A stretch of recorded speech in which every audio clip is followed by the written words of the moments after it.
Hi everybody, this is Kim. Thanks for watching my channel.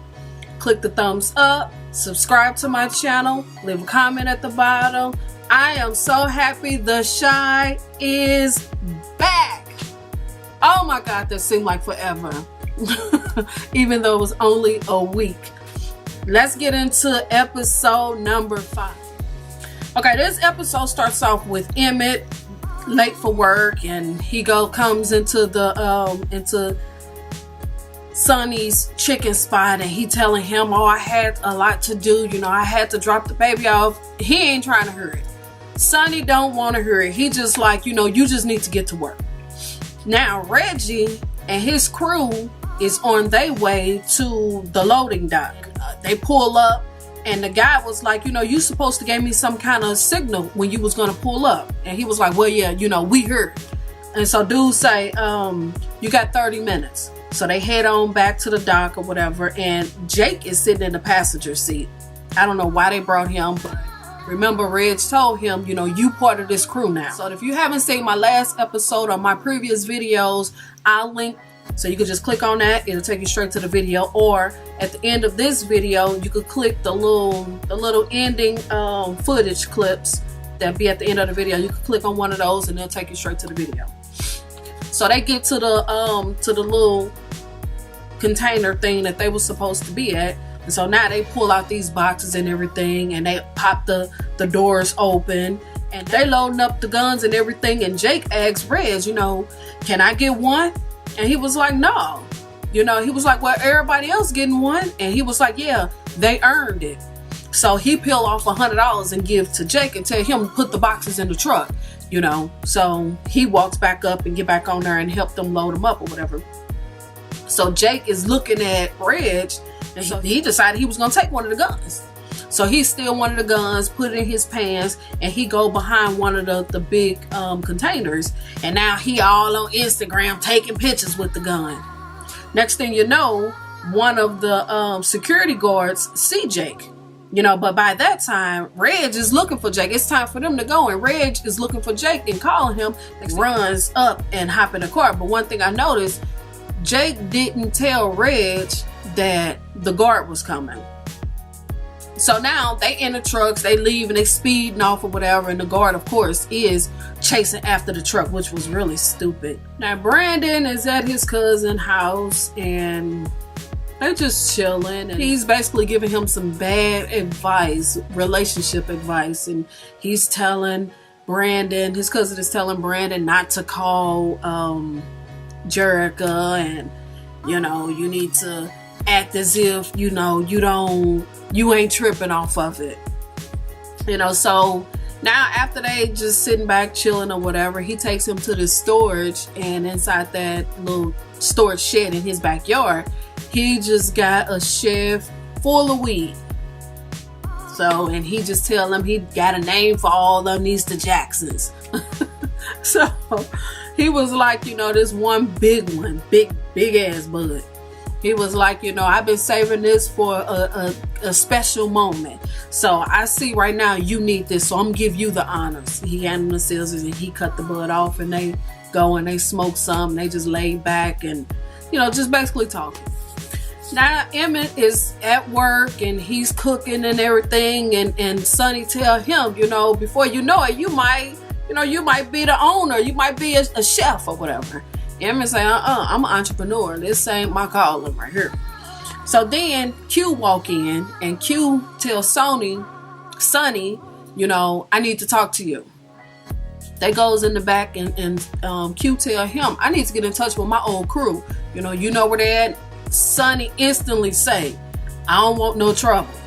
I don't get why he said that, but he was like, I don't want no trouble. He was like, no, it ain't no trouble. I'm just trying to, get back with my crew. So as they were talking, Emmett is kind of eavesdropping, and Sonny see him, and Q turn around, and he walk toward him, and Emmett tell him, oh, well, I just wanted to tell you, I'm gonna have your $100 for you.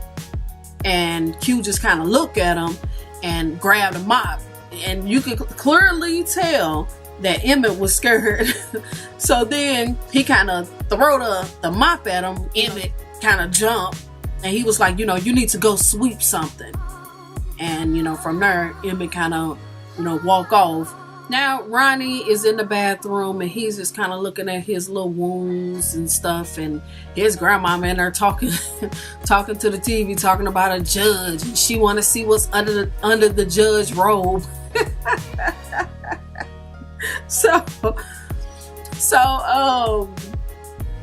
she was asking him. Now she asks him, where you off to, and he don't really say, and she just assumed it's Tracy. She called her a bitch, and and basically trying to warn him again. She keep telling him she's using you, but Ronnie don't want to listen. He don't want to listen, so she asks him, well, are you gonna take me to the block party? The block party. So he says, yeah, I'll be back in time to do that. Q is at the park, and he finding his old buddies, and they finna get the old crew back together. Emmett gets the shoes for the little dude that owned the store, the corner store.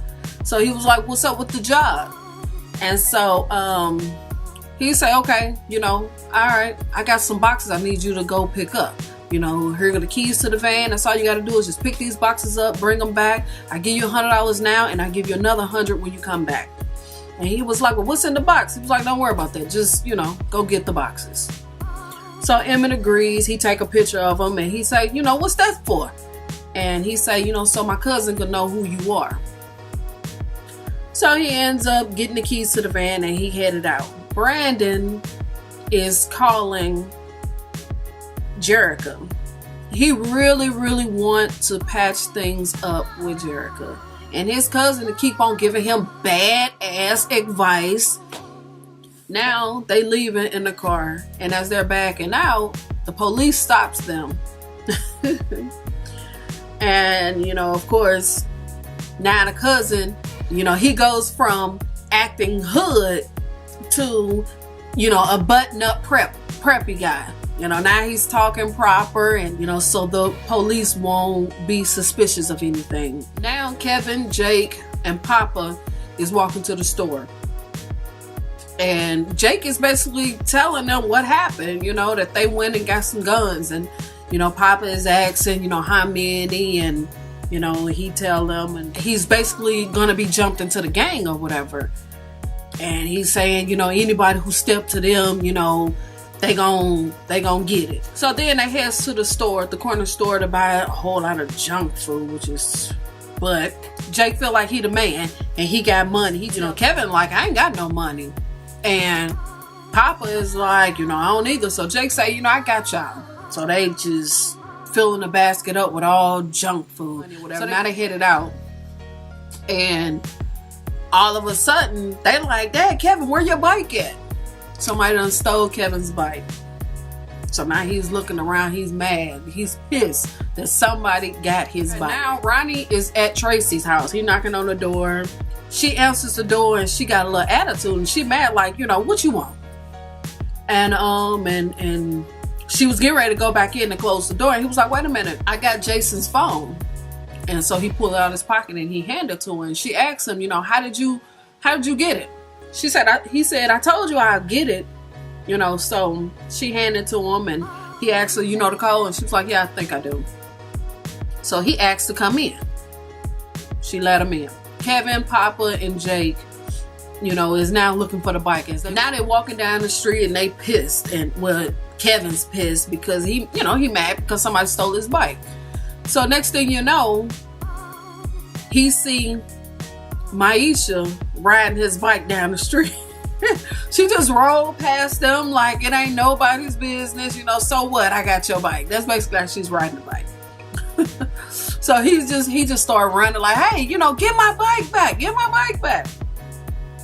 So he's chasing her, and so he turns to them and say, I'm going to get my bike back. Brandon and his cousin is at Sonny's chicken spot.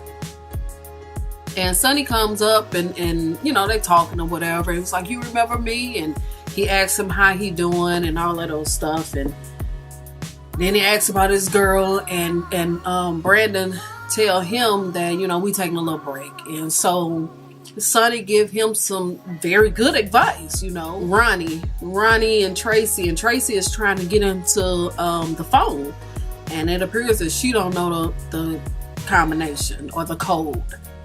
So she's just sitting there, she's crying and everything because she can't get in the phone. Grandmama told him that he don't want to listen. So she noticed he's bleeding, and she said, "Is this why you didn't come to dinner, you know, the other night?" And she said, "What happened?" And he was like, "You know, you told me to find out what happened." And she was like, "Wait a minute, I'm not a part of your mess, And he was like, "You told me." And she was like, "No, I didn't tell you to do nothing. I was hurting. I was hurt, you know." And he's just kind of standing there like he confused or whatever. Big dummy, you should know. Ain't no way in the world I'm finna put my life in jeopardy for nobody. He should have knew better.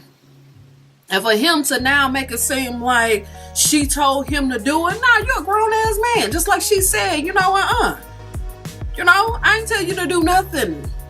And then she throws him back the phone and say, "I don't want no parts of this. I ain't got nothing to do with this. Let's be clear, you did this on your own." Now Kevin, Jake, and Papa is on their way trying to get the bike from Maisha. But Maisha live on a different block.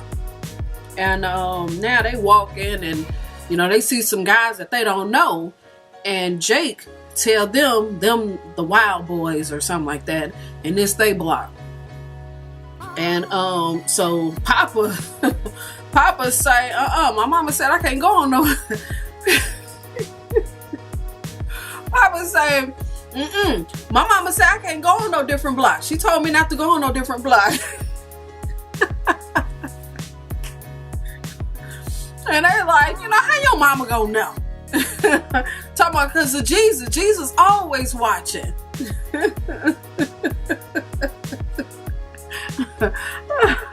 So Kevin tell them, you know, y'all ain't gotta come if y'all don't want to. And you know, Jake is his boy. So Jake is like, you know, nah, man, I'm coming. I'm going. So they continue on walking, and Jake tell Kevin, you know, don't look at him. Just, you know, basically hold your head down. Don't even look their way. So one of the dudes get up and start calling him. They keep on walking. And so then he gets up close to him and he was like, ain't you Reg's brother? And he was like, what if I am? And he was like, if you are, then you gonna have to get back on your block. Then he turns to Kevin and saying, where you going? And Kevin like, you know, I'm going to see a girl. And he cracked a little funny joke. And he let Kevin go ahead. And before Kevin leave, he was like, you ain't gonna hurt him, are you? And he was like, it depends. You know, so the dude let Kevin go and Kevin, you know, run on. And then he tell Jake, you know, you better get back on your block, or, you know, basically they're gonna have problems. He gonna have problems. So then as Jake backing away, he, you know, kind of give him eye to eye or whatever. And he just leave and he walk off. Now Q and his little clique or crew, they looking out the window and they looking at Reg and his crew. And one of Reg's lookouts, which is, I think his name is Sticks, he tell Reggie, he kind of nod his head and so Reggie could see. And he said, you know, their old man got company. And Q and his clique is talking about Reg and them. And they say, well, you know, it's 3 follow Reg, it's 2 in the house and 2 doing this and, you know, all that. And they kind of know, you know, was what. The one dude say, well, you know, let's step to him. And he was like, no, you know, let's just hold off on that. To Reg, and Reg, Sticks is basically saying the same thing. Let's step to him. And Reg is like, no, let's do what we supposed to be doing. Now, Emmett is back with the van. And he asks the dude, you know, what's in these boxes? You know, is this some ISIS stuff? So dude say, now who's the racist? You know, and he was like, I'm just saying, you know, if I'm gonna work for you and do this, I need to know what's in the boxes. So he show him that, you know, it's cigarettes. Now Kevin is on his way to Maisha's house. And he gets to the projects and he's finna go up the elevator and everything to so he can get his bike. He actually don't know which apartment Maisha's staying, so he have to check every floor in this apartment building. So he eventually figures it out and he find his bike and he run down there, and she comes out and says hello to you, you know, and basically tell him she borrowed the bike. How the hell? No, you stole his bike. He kind of look in there and see that, you know, she had a bed in the living room, and, you know, they really didn't have a whole lot of things like at his house, you know, where he got his own room and his sister got her own room and he got video games and things like that. So then she tell him, well, you know, I had to borrow because, you know, I had to go get some milk. I ran out of milk. That seemed kind of weird. It almost came across as if that kid was hers. And I don't think the kid is hers. I'm assuming that's her brother. I don't know. But she was like, you know, I ran out of milk. So I had to go, you know, I had to borrow your bike. He get ready to walk off. And she said, what about the bike? And he said, well, you know, I'm going to let you borrow it for the baby and all. So then he walked. Brandon and his cousin is just taking a little walk. It appears they forgot where the hell they parked. So Brandon finally tells his cousin what happened. You know, he tell his cousin, hey, I know who killed Coogie. And he asks him how. So he tell him, you know, the little kid or whatever. And he said, well, what you gonna do? And he was like, you know, nothing, because, you know, dude might be dead. So he basically give them the whole story or whatever. And so then after he tells him what happened that night, and he say, oh, so that's why Jericho put you out. And he said, yeah. So he said, so now what? So then his cousin said, well, you know, give me your phone. So he gets the phone and start taking dick pics and all that stuff. And then he's supposed to be sending it to Sarah, which is the restaurant owner, girlfriend. But he ended up sending it to Jericho. So now they at this block party, and Ronnie and his grandmother is walking up, and I guess he sees Tracy. And his grandmother say, don't go messing up a good day. If she wants to talk to you, let her come to you. And he was like, yeah, you're right. So I guess he's finally getting the damn picture. His grandma been telling him that for the longest. Tracy is using you. He didn't want to listen. So now that his ass done got shot and got mixed up in all this stuff, and now she's backing out and telling him that I ain't tell you to do that. No, don't do that. Even though she know Ronnie is crazy about her. She knew what the hell she was doing. She knew what the hell she was doing when she said everything that she said. So he's finally getting a hint. Leave Tracy alone. If she wants you, she'll come for you. So now Q walks up and he says, hi Tracy. And she just kind of look at him like, you know, like, and then walk off, you know. And I think that's Jason's father. And I think that's the reason why Q is trying to figure out who killed him. So now Papa, Kevin, and Jake is sitting on the steps, and they talking about that whole little run-in with the people from the other block. And here go, Jake is talking about, oh, I just wanted to get at him. I just wanted to get at him so bad. So as they sitting there being kids, you know, eating the 3-stage bun pops, you know, and next thing you know, Reg called Jake and tell Jake to, you know, basically come here. And Kevin and them saying, no, man, you know, come on, sit with us. You know, we got you. And Jake was like, no, man, I gotta go. Uh-oh, here we go. Now Reg over at the DJ booth talking stuff, threatening the DJ. And so Q see this. So Q walks over there and say, excuse me. And so Reg kind of turned around and he like, what? You know, he was like, you know, I'm gonna have to ask you to leave. you know, and he basically talking about, you know, why.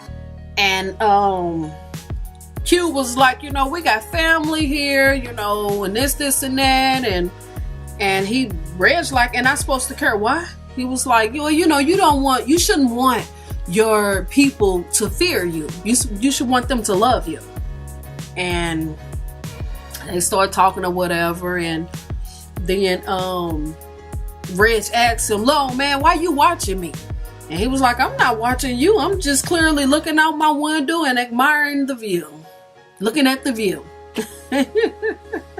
So then Reg pull up his shirt, and then Q let him know, "You'll be dead before I fall." So yeah, when he said, "You'll be dead before I hit the ground," and then Reg said, "Well, you think I'm scared of dying?" And he was like, "Maybe not, but little man right here is." So then Q tell him, "I suggest you step off." And then he whispers something in his ear, and Reg end up walking on. He tell this little crew, "Come on, y'all." I'm kind of curious, what did he say? I guess we're gonna find that out in the next episode. He had to say something. He had to say, I don't know. If did he say something about Trice? Did he say, "If you don't leave, I'm gonna kill your little brother"? Did he say something like that? Did he? I don't know, because I can't see if he gave a big threat, because as you see, Reggie ain't scared of him. So he had to say something. I don't know. He had to say something to make Reggie leave. Something powerful for Reggie to just say, "You know what? Let's roll." So now Brandon noticed that Ronnie is at the block party. And he tell his cousin, you know, that's the dude that killed Coogie. And so his cousin say, "So what you gonna do, man? I told you, you know, you need to either handle it, tell the police, or leave it alone." So next thing you know, Brandon goes over there and he approached Ronnie. And he say, "You gonna tell me?" So Ronnie said, "You know, I thought he killed my boy. I thought he killed my son." And he was like, "He a kid." And Ronnie tell him, "Somebody told me that your brother killed my son." He was like, it was an honest mistake. And he points to Kevin. He was like, "You see this kid? You better not touch him. You better not make no more mistakes. You better not lay a finger on him," or something to that nature. So then Kevin is just kind of looking kind of nervous and scared. And Brandon noticed that Jerica is at the block party, and she was like, "Oh, you know, I didn't think you would be here because you know you don't like these things." So he tell her, "You know, you looking incredible," and she just kind of blushed. And he was like, you know, something about the dick pics, and she was like, it was kind of weird. And she was like, "Oh, that was my cousin," and she was like, "I should have figured that." So then next thing you know, a dude woke up and say, "Oh, Jerica, only thing they didn't have any fried chicken, they only had tons of salad." And now Brandon is looking like, and she introduced them. "This is Demetrius, this is Brandon." And he was like, "Oh, you must be the dude that keep calling." Brandon looking like, "What?" So then he say, "You know, how long have I been the dude?" So as he walk off, Jerica kind of called him and try to get him to stop, and he eventually stopped. She just basically tell him it ain't like that. You know, you overreacting. But she overreact. She didn't want to hear nothing Brandon had to say about that gun. She didn't want to hear nothing. She just knew that, you know, Brandon is from a different neighborhood and he bringing this ghetto stuff into her life. He's going through something, and it ain't easy to just turn it off and say, "Hey, I can't do nothing about that." You know, he know who killed his brother. Do you sit back and just hold on to that information? Leave some comments at the bottom. Don't forget to subscribe. Click the thumbs up button. I'll see y'all in the next one. Peace.